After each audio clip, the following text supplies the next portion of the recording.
Hello and welcome to another exciting edition of The Wedding Show, your ultimate guide to everything wedding. My name is Ruth Igbijile. Today, we'll be looking at marriage under the Act. If you like, you can call it the court wedding. Now, what does it take to get wedded or to get married under the Act? Are there procedures? Or would you just go to the court, set a date, and you get married? Well, I do not have the questions, but my guests in the studio have all the questions. My name is Ruth Igbijile, and my guest is Barrister Tony Idahor. Good to have you join us, sir. You're welcome. Welcome to the program. Thank you so much, sir. So, what is marriage under the Act? Yeah, precisely. Marriage under the Act sometimes could be called as a Marriage Act because our legal system, our legal framework, make provisions for such under the Marriage Act and Matrimonial Causes Act. The marriage under the Act means it's a man to a woman and a woman to a man. That's to say, one man, one wife to the exclusion of others. When you contract a marriage under the Act, you cannot in any way contract any other marriage, either customary or what have you, except the first one. Either you dissolve it in court before you can contract another one. So that is the position in law. So it's a bonding between two persons, and you cannot contract another marriage except the first one is dissolved before you can contract another marriage. That's why it is marriage under the Act. So is that why a lot of couples or a lot of men who want to get married run away from court to wedding? Because of that? Yeah. Because if you say you cannot, because there's some people knowing that, okay, they cannot get married again. Yes. Until they dissolve it, yes. They will not want to get involved. So yes. Don't you think that has been like maybe one of the challenges of a court wedding? Well, you might see it as a challenge, but ordinarily to a lot of people it's not a challenge because they won't prefer it having one wife, one woman to the exclusion of others because it's more expensive going through other when you come to marrying and what have you. But the law has restricted you to one man, one woman to the exclusion of others. So I'm not saying it that way that people are running from it. Rather, people are rather embracing it. So what are the legal requirements should one want to get married? One, you must be more than 18 years. If you are less than 18 years, which means you require a consent from your parents.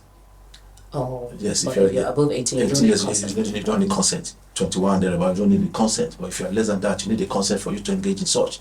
And that aside, you go to the registry. Marriage is what we call marriage registry. Mostly found in most of the local governments. You go to the marriage registry, you obtain a form, which is a notice of marriage. You pay some stipend. Then in that process, they open a file for you.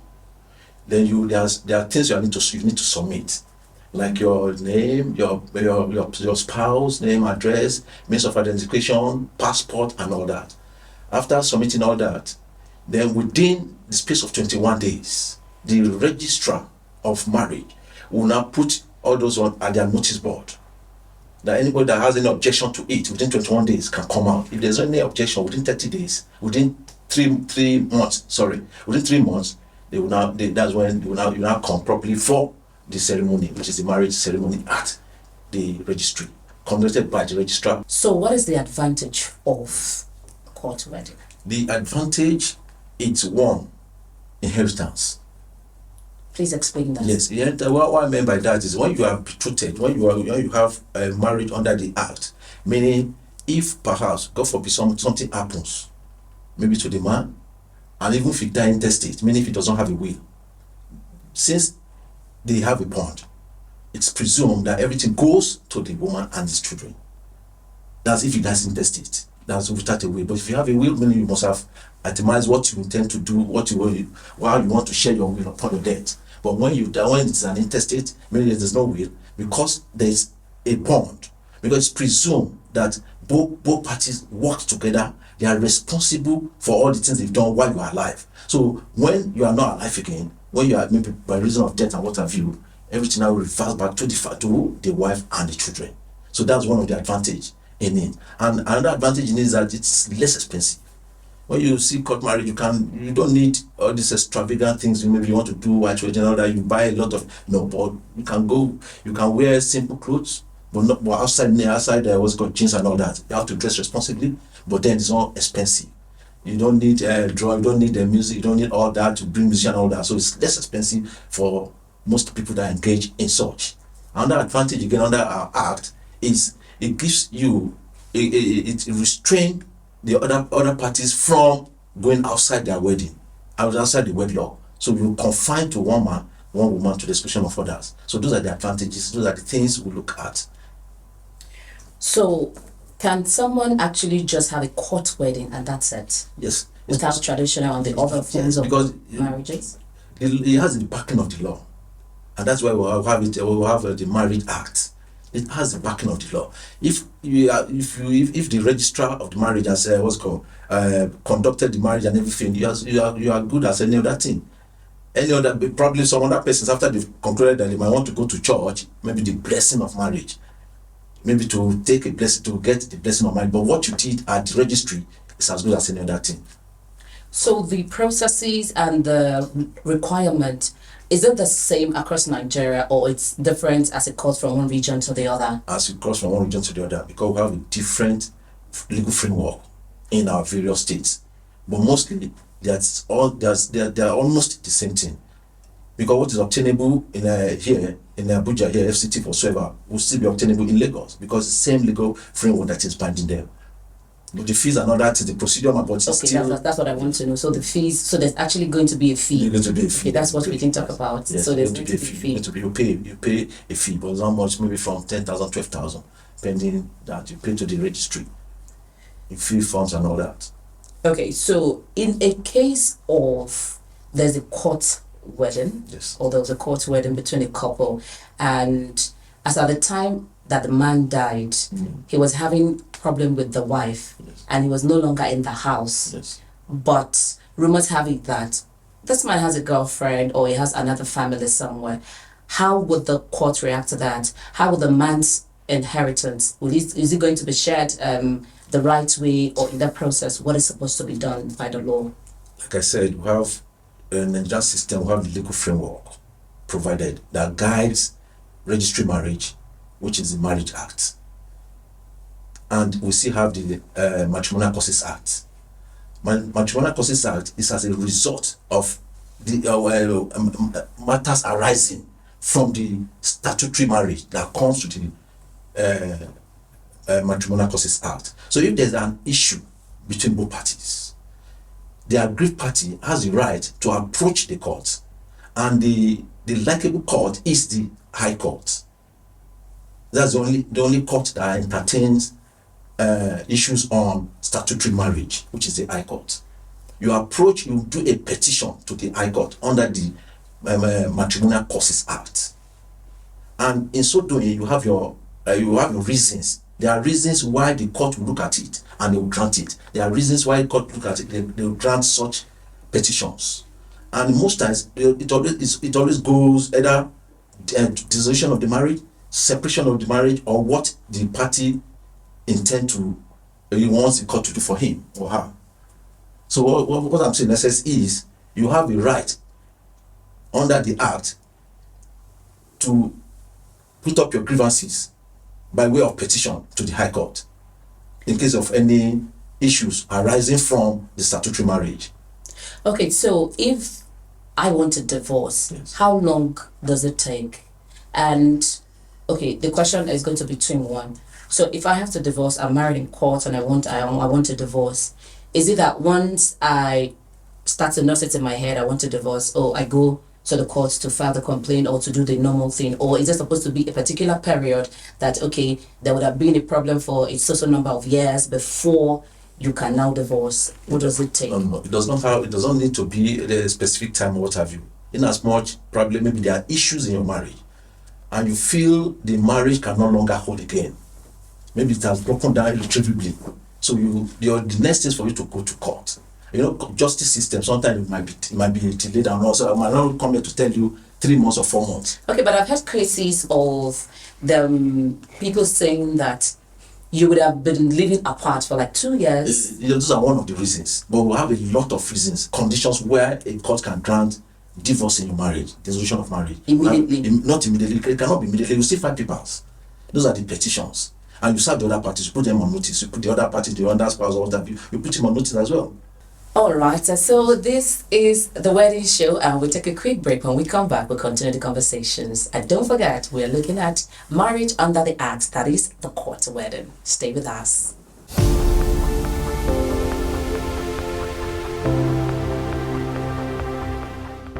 Is it possible for a couple to have their dream wedding without breaking the bank?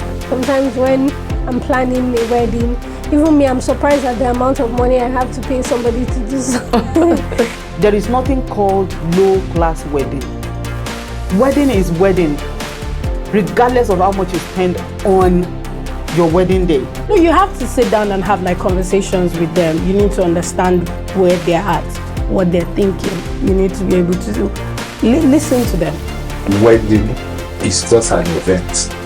If perhaps something happens, maybe to the man, and even if he die intestate, meaning if he doesn't have a will, it's presumed that everything goes to the woman and his children.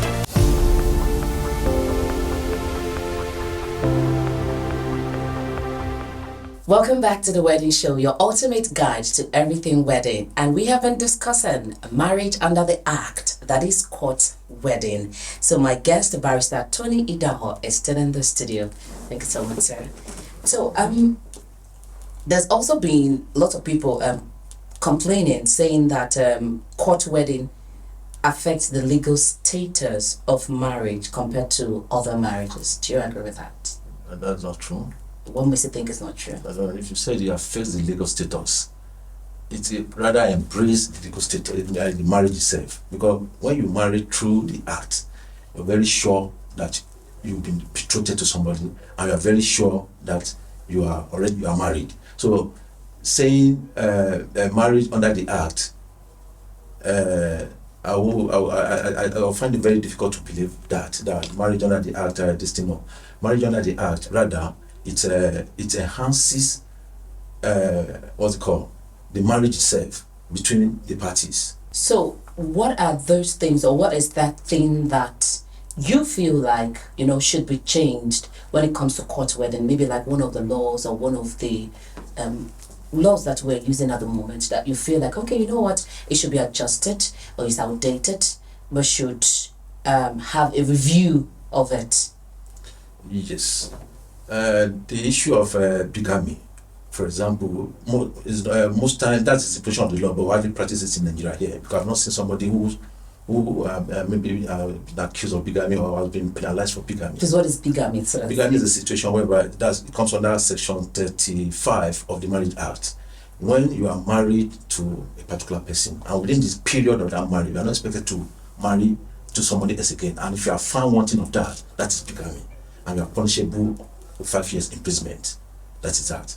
Those are the things the law can look at. And there are times too, there are issues to when you are married under maybe with somebody, maybe one way or the other, you presented somebody outside again, like some other customs, then which the law consider being repugnant to natural justice, equity, and good conscience. That when you marry to somebody else again and you have issue from them, they still believe that the person you are married to owns the baby.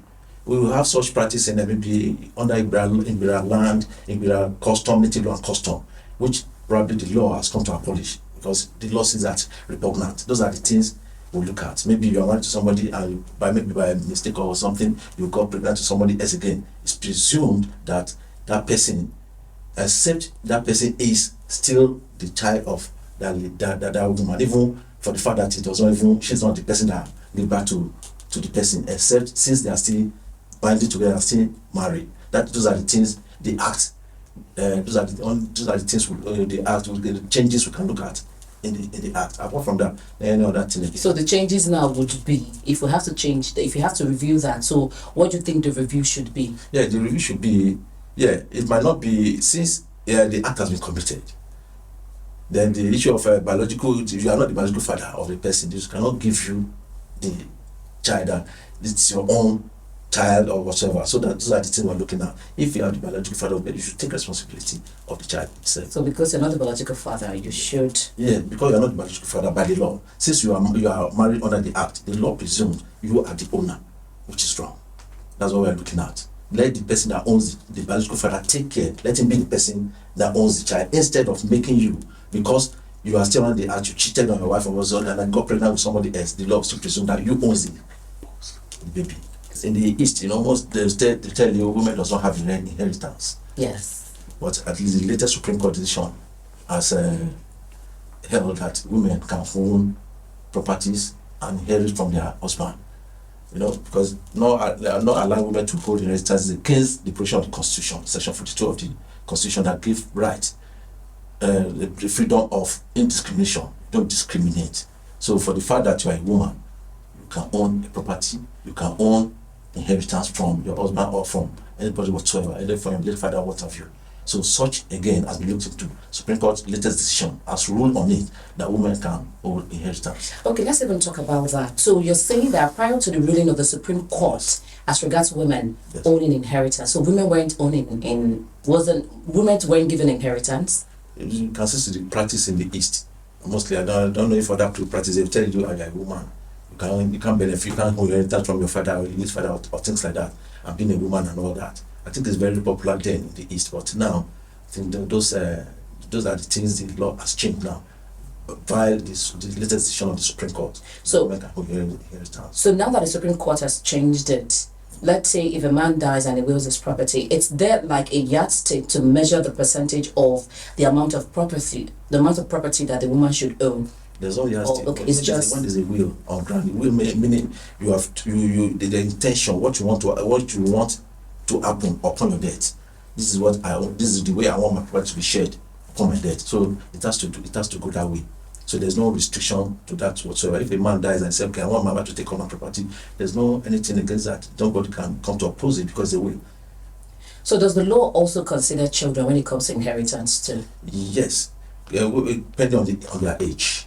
If they're still very young, they have to have, maybe they will have somebody who have such property in cost, maybe in their distance when they grow old. Somebody they can have an administrator who will administer the property on their behalf, pending when they get mature, as in maybe from 21 years when they know what they are doing. But when they are still very young, so there will be somebody who holds such property in for them. So if we have to compare our system, married under the act system with other countries, what would you say? Would you say that ours is better or theirs is better? Ours is what's called English system, because most of our legal system is attached to the English law. So the same applicable the way it is. So ours is still better compared to what I see, what I hear, other states, other countries. But ours is still better. What do you hear in other countries? The other countries, the way they operate, like most of us, our neighboring countries, African countries, you see the way when it comes to inheritance and all that, it's quite different from the way it is in our countries. I think ours is even more better than what's obtainable outside most of the African countries like Kenya and what have you. So we've looked at the advantages of court wedding. Do you think there are disadvantages? Yes, the only disadvantage, like I said, the only disadvantage under the Act is probably confining you to one man, confining a woman to a man, and confining a man to only one man. But is that not what we're supposed to do? But some people might see it as a problem to them, it may be a constraint to them. And that's why confining me to only a man? I should be free. I'm a man. I can know. Those are the only things people look about. It's still okay for us. So, do you think there are people's perspective about the misconception of court wedding? Yes. Most time when people go into court wedding, they'll tell you it favors the women. They'll tell you the women, the woman has gotten in, has taken to court. Meaning, if anything happens, they'll share the property. Those are the misconceptions, those are the ideas. But am I not going to suffer with a man and at the end of the day, the man wants to throw me away? So isn't that's the position of the law there. Yeah. That's what, because the act itself is a joint responsibility. That's the position of the law, a joint responsibility. Because they see you as one, not two. So if anything happens whatsoever, it is believed that the woman is there to to start from where the man, to continue from where the man started from, or what have you, in as much as he has children. You understand? So, but most time people misconstrue the idea that this what's it called, English, marriage under the act. That if anything happens, the woman will take the property, they will share the property. That has been the conception, but that is not how it is. As a woman too, remember, you cannot, maybe a woman you marry, you don't have an issue, and maybe because you said maybe probably the man has gotten everything, and you now say, okay, you want to divorce and go to court, okay, let us share his property. It does not work that way. Oh, so how does it work for women who feel like this is how it works? It doesn't work that way, because the law will look at the intent itself. Well, has it contributed anything? What is your effort? Not just coming to say, let us share property. If at all, yes, you will have something, but it cannot be equally, except if you have issue. If you have issues. That's if you have children of the marriage. Okay. If they know if children of the marriage, some can just come say, okay, let me just go and marry this, let me take this man to court and marry him. After some time, I'll divorce him so that we share property. Those are the belief from outside, but that is not how it works. Okay, okay. I guess I'm glad we're having this conversation. So for people who have such intentions, yes. I'm sure they would retract their steps. Yes. So what advice do you have to give to people who do not want to have court wedding or get married under the act? Yeah, we always advise that people should marry under the act because it saves their marriage. That's one, and it's even better and it's less expensive. And that aside, it makes them build up together. You know, definitely you are one in the marriage. So you know, that spirit of oneness, it's between both of you, and it helps to grow the marriage better. So I advise people to go through the act, because it's not something you go through. You wake up overnight and say, I want to pursue this woman out of my house. It's not possible. Under the act, you have to go through processes. So is it compulsory for lawyers to go through the act? Is it compulsory? Is that like a law for that? As you're a lawyer, you must marry under the act? No, it's not a must. So it's still a choice. It's a choice to be made. Yes. You see how a lot of people, lawyers who goes through customary, don't even go through what's it called, court marriage. Okay. Yes. Thank you so much, sir, for being in the studio. But now we are going to move over to the next segment, which is a fun fact about weddings. You don't want to miss it. Stay with us.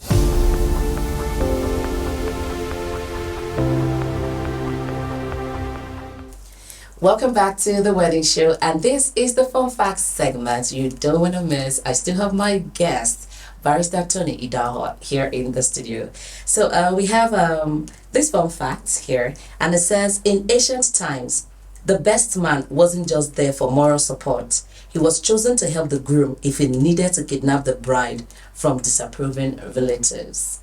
So it means that the idea of best man did not just start, but the idea was that, okay, you know what, be my best man so that in case they won't come kidnap my wife, you go help me fight. That's what it means. So what's the reaction to that? Well, I don't see it that way. So how do you see it? I see it as somebody goes to assist the man itself, that's the groom. Okay. And probably if the what's called the bridesmaid, if he's single, things can work out together. So most times it works like that too. Version 2, I think another version 3. Okay, so this one said throwing the bouquet. So the tradition of throwing the bouquet started as a way to distract guests, so the bride and the groom could make a quick exit. So you know what we do in weddings? Oh, the single ladies, so they now throw the bouquet. Now it's saying that in the tradition, all the idea behind that was that so while the bride have thrown the bouquet, then it will distract the crowd so they can go away and all that. But in my head, are they supposed to go away? Is it not their wedding? It's their wedding, they're not supposed to go away. It's a way, you know, it has worked for a lot of people too.